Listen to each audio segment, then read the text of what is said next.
Well, welcome to Timeless Mysteries. I'm actually testing out something here, guys. So if you're catching this, this isn't a real live. Today I had to go. Well, basically, I had to be sedated for a procedure today, and I'm still under the effects of that. But I'm actually trying out the two cameras for some editing stuff. I don't know if it's going to work. But this is going to be a very, very short live. So if you're here watching, thank you. I will leave it up to give you kind of a preview of what is coming out soon. I'm working on recording this, and I think you guys are going to be interested in it once it goes. So I'm just going to read a little bit here, and probably like 5 or 6 minutes from now, it probably will be over. Yeah, so this camera right here, the one I'm looking at straight, that's my actual phone, and this one over here is my webcam. And the phone is way better, but I can't get it to work. Hey, Jennifer St. Vincent. So this is a different type of live stream. I'm just kind of testing out some stuff. Hey, Lucky, how are you today? So I don't know if you guys have watched some of my older videos, but when I started doing these, I was always using an AI voice, and I thought I had a really good AI voice, but I just got so tired of people being like, "What's with the AI voice? It sounds stupid," and I was actually getting a lot more views back then with the AI voice, but I was getting like a handful of complaints, and they were always like really bad complaints. But my best video that I ever did so far was the Chris Watts, A Coward's Life. And that's the one where I talk about his day before he commits the murder, the day that, he does the murder, and then what it's like for him in jail. It's basically a story version, like a dramatization of that. And people really seem to like it. And I've always wondered how it would do if I actually recorded it with my own voice. I know a lot of you guys like that. I'm now on camera more, and I'm using my own voice. So, but let's see if I can find the video, and we'll see which one sounds better to you guys. 1 second here.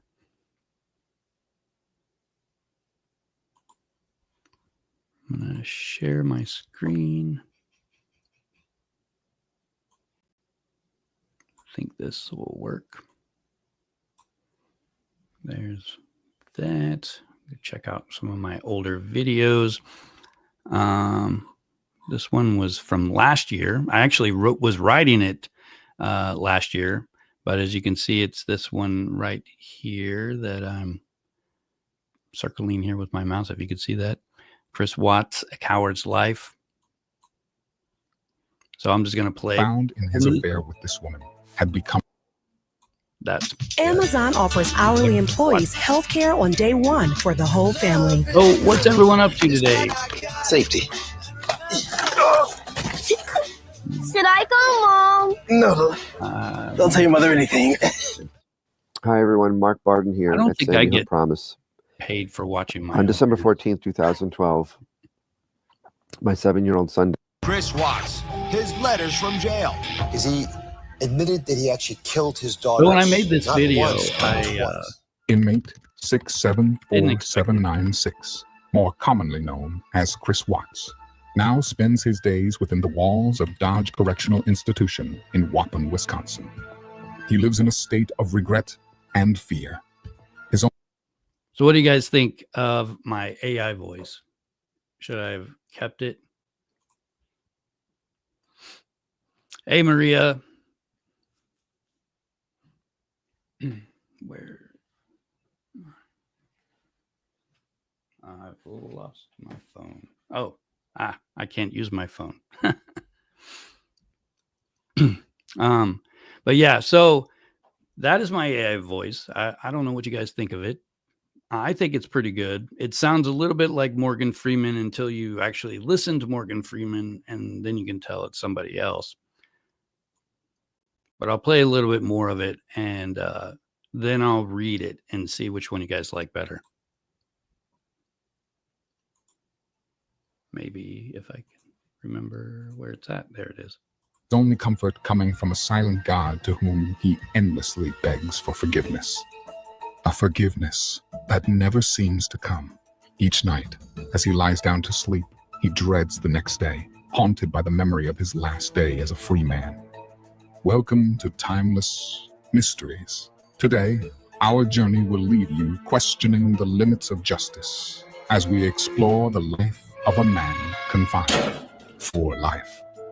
Is it even enough justice for the crimes he committed? You don't want to miss out on this epic discussion. Don't forget to like, subscribe, and share. I want to hear your thoughts. Chris Watts was a man living a double life, caught with. So I love that voice, and I think it did. I think it did good. But here, let me go ahead and switch this back before I forget here. And then I'll read it, and you guys can let me know what you think. Hey, Vicky V. Hey, Camille.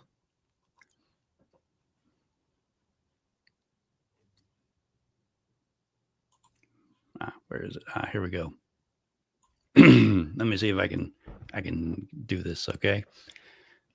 So when I actually record these, it takes a lot. I end up having a lot of mistakes, and then I go through and I edit them out. It's quite a bit of work. And when I read live, it doesn't always come out great. So just bear in mind that I'm just practicing here. Hey, Sandy. Inmate 674796, more commonly known as Chris Watts, now spends his days within the walls of Dodge Correctional Institution in Waupun, Wisconsin. He lives in a state of regret and fear, his only comfort coming from a silent God to whom he endlessly begs for forgiveness. A forgiveness that never seems to come. Each night he lies down to sleep, he dreads the next day, haunted by the memory of his last day as a free man.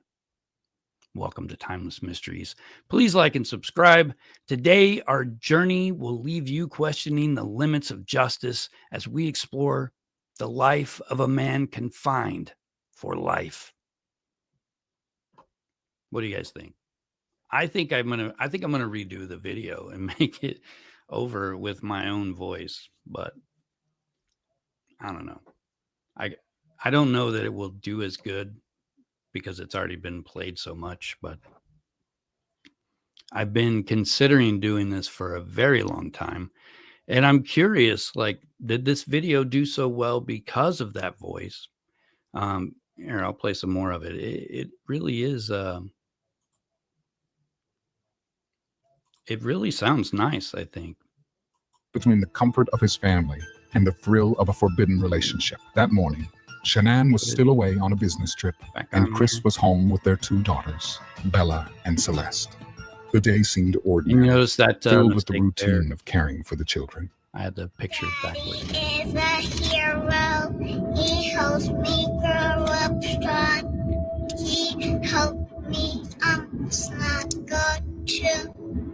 He reads me books. He ties my shoes. This is such an adorable video. Child who loves her father. And every time I think about that, something felt off. I think of this guy. Maybe Chris experienced a heightened sense of clarity, or the air smelled different. I don't get it. Why anybody would do that? Like, it's just not fair, you know. That day, a text alert caused him to smile inwardly, though his smile did not show on his face. He was trying to pretend everything was normal. She came home from the airport 2 a.m. and I left around 5:15. She was still here, and like about 12:10, and that afternoon, her friend Nicole showed up at the door. Like I had texted Shanann a few times that day, called her, say, but she never got back to me. But she wasn't getting back to any of her people as well. But it was not normal. He received a text from Nichol Kessinger, triggering a light, pleasing, tingling feeling in the pit of his stomach. The excitement and mystery found in his affair with this woman had become his obsession, and pretending everything was normal was half of the thrill. A text from Shanann turned his inward smile into an outward frown. See, this was the part I thought people were gonna like. When I wrote this, it was right after my mother had passed away, and I had a really, really tough 3 months or so. It didn't feel like 3 months at the time, but I had a really hard time. And when I wrote this, I was really kind of expecting to be embarrassed that the way I wrote it, imagining what he's thinking when he sees a text from his girlfriend and a text from his wife. I didn't know what people were going to think about it, and it worked out. And it actually led me to write a whole lot of stuff much differently than I ever had before. So a lot of my style has changed because I wrote this video this way. And it looks like I lost my mouse. I think the brightness of the day dimmed noticeably. He ignored the text. Shanann, unaware of the storm brewing at home, was preparing to return later that night, thinking of ways she could open a dialogue with Chris and save their marriage. Chris ignored more texts from his wife. The weight of his secrets bore down on him, and the once comforting routines of family life now felt suffocating. He wondered if she had discovered his secret. A new storm began to brew in his mind. In an instant, a profound and intense anxiety shrouded him. She seemed excited to return home. Could she forgive him? Was it possible they could find their way back to each other? A text from Nicole ended this line of thought. A few hours before his wife arrived home that night, Chris and his mistress spent 111 minutes talking. What was said is still unknown. Many believe that this call was some kind of tipping point in Chris. His mind somehow broke. And just like that, he was a killer. The rage within him, a stark contrast to the quiet, calm appearance he maintained outwardly. When he looked in the mirror, he probably didn't see a killer. He may not have been able to understand his own thoughts as he glared into an empty mirror, but he must have felt the internal change. When Shanann arrived home that night, the house was quiet. Bella and Celeste were already asleep in their beds, their innocent dreams undisturbed by the darkness looming. Chris greeted Shanann with a cold indifference, despite the warmth she had offered. They exchanged a few words, but the tension was palpable. Disappointed, yet she felt no fear as she climbed into bed. Chris straddled his wife. She probably thought he wanted to be intimate. He stayed there. So, yeah, I'm just going to talk about that a little bit here. I've been researching family annihilators for the last year or so, and I've been trying to basically figure out a way to, find out that this is going to happen before it happens and, basically prevent it. And what I found out is that it's really rare, even for the people who go through other domestic violence. There could be a lot of warning signs and then nothing ever actually happened. But what I have read for sure is that if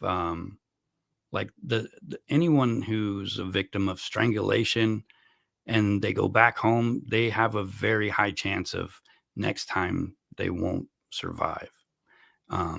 There's different ways that this gets rated, and the number that they give it, assign it or whatever is different from state to state, different counties, even, different countries.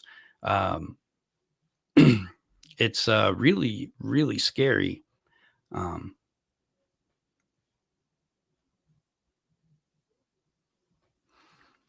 But anyways, guys, I think I'm going to call this one. This live is going to be kind of short today. I got to call my kids here in a little bit. Today I had this procedure that required me to be sedated, and I'm still feeling a little bit weird from that. That's probably why I've got two cameras going on right now, and I wouldn't normally have tried this. You know, they give, what was it?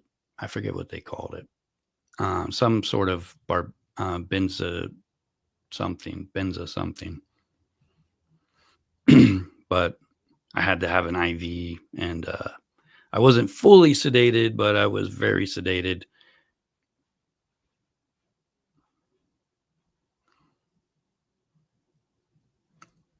So I guess before I go, what do you guys think? Should I re-record this one? Maybe change it a little bit? I do have a 2.0 version of this that I had written before. I thought maybe I should just re-record the original, and I kind of expanded it. It's actually too long for one video. Yeah. Shoot, what was it called? Here, I gotta check my text. I think I got it on here. Vera said, or something like that.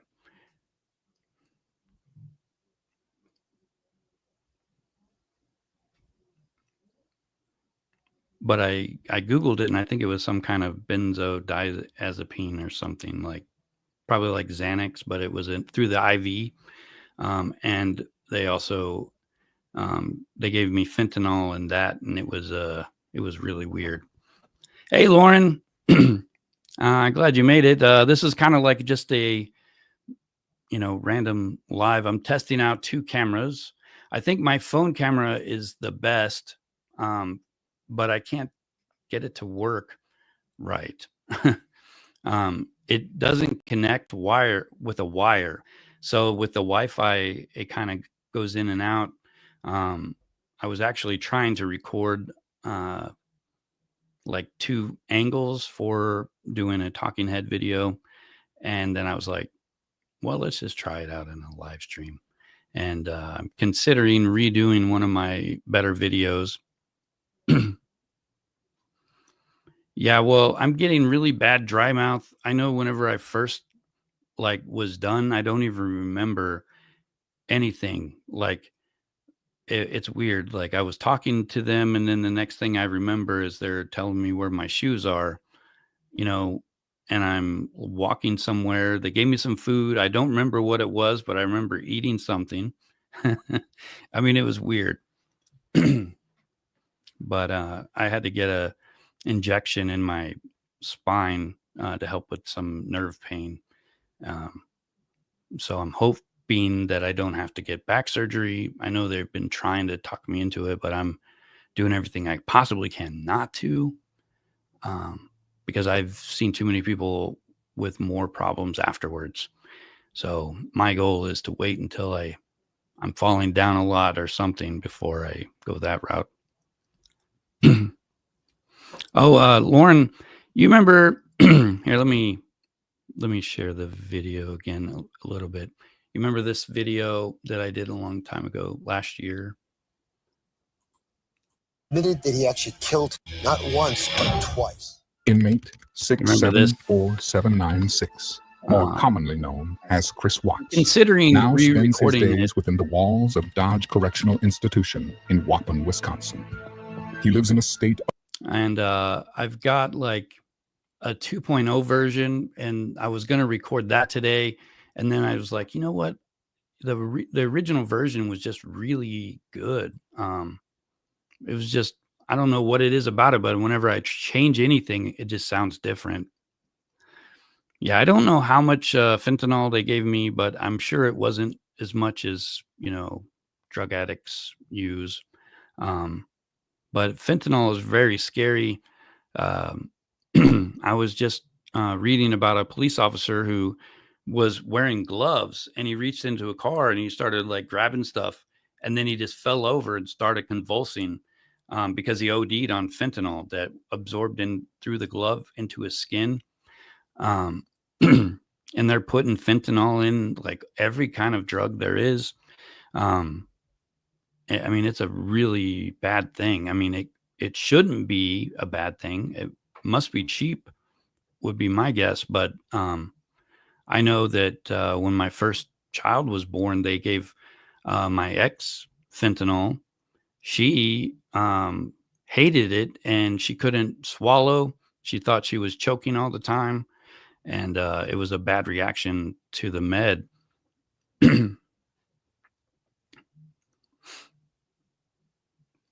But yeah, so I don't know what you guys think is better, my voice or my AI voice, or if I should just, not redo that video. But I don't know, writing that story that way kind of has changed how I write everything. It was the first time I kind of like tried to tap into the emotional side of things. And yeah, I don't know if this video will do good if I remake it, but it might sound good to the people who have been on my channel for a long time. I know some of you have been here since, before I even showed my face on here. Originally, this was going to be a faceless channel and I wasn't going to use my own voice. But it's changed. I don't know why. I've just gotten more comfortable. Like whenever I'm like editing with the AI voice and it can't say Nichol and it comes out Nichol over and over, no matter how many like ways I spell it. And then I have to give up. And then, the first like 5 seconds that video is live, people are like, why are you saying Nichol or Nichol? And I'm like, I can't pronounce it. But it was things like that I just got tired of messing around with it.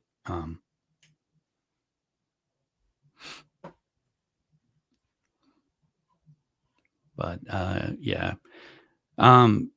Did you guys watch my live from the other day? Because I think it was pretty good. Talking about DA Rourke a lot. The whole idea of that story was I was going to be talking about this supposed new evidence on a third-party messenger program that they didn't investigate, and I thought it was worth talking about. I don't know that there was actually a WhatsApp. I think it was just something Dylan Tallman said, and whether you can trust him or not is up to you, I guess. I don't think I heard Chris Watts ever say anything about WhatsApp, except for maybe once he said he didn't know what WhatsApp was, I think. But he could have been using third-party messenger apps, and they should have looked for those, and they should have investigated them. I've heard that there was a guy who wanted to get a warrant to actually search these third-party messenger apps, and it was denied because he already confessed.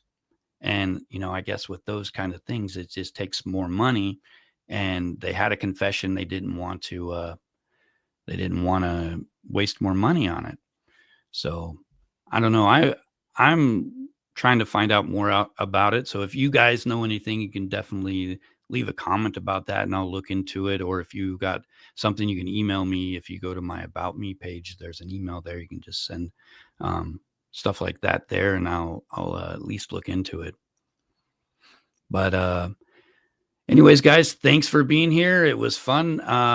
And we might be trying this like 2-angle thing for my Talking Heads videos going forward. I know I've mostly been doing those with shorts, but everything on my channel is like, I'm always trying to make it better. So I don't know what you guys like, the faceless ones or the talking head ones or a combo or something.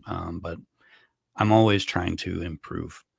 And anyways, guys, yeah, I think I got somebody coming this Sunday again for the live. It's not confirmed yet. And if I can get Esteban to come back, I might have him back also. But just keep an eye out for the information on the upcoming live. And if you look on my video list, you should see the coming soon. The Black Dahlia video is been finished. I was going to post it last weekend and I forgot. Sorry. So now I put it up and it's scheduled to premiere on Saturday. So I hope you guys check it out. It is a long form video. It was really hard to edit because, 40 minutes it seems like it's not long, but for me, it's just way too much work. So I'm going to probably try to keep my long form videos to that like 25 minutes or so. Then I can get them done in like 2 weeks instead of like 6 or 7 weeks that it took me to do that Black Dahlia one. But yeah, guys, thanks for being here. I'll catch you guys in the next video. Have a good rest of your day.